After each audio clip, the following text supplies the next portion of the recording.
properly hold the oboe, we're going to start with the proper posture in the chair. And if you're lucky enough to have chairs that have been designed specifically for musicians, then your students will have a very easy time of it. I like to tell my students that they need to sit all the way back in the chair. I'm on a Wenger chair right now, with their feet flat on the floor so that the floor holds up their feet and lower legs. The chair seat will hold up their thighs and hips, and the back of the chair will hold up their lumbar area. This will ensure that the student is supported properly, but also is relaxed. If a student is made to sit forward in the chair or on the edge of the chair, then a lot of strain is placed on the lumbar area and back problems will occur in years to come. If your student isn't tall enough to use the chair properly, then you have no choice than to have them sit forward, but be very careful about them putting strain on their lower back. I'm going to place my right thumb under the thumb rest of the oboe, just like I would for holding the clarinet. The thumb rest will go at the base of my nail, between that spot and the joint of the thumb.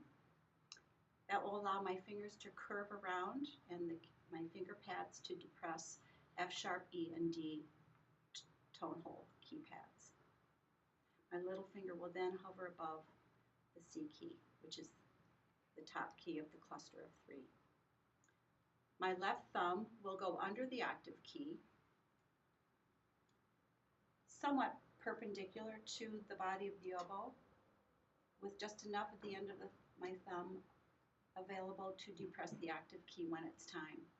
My fingers will curve around and my index finger covers the little vent hole in the B keypad, second finger on A, third finger on G, and I'm going to have my little finger hover above G sharp.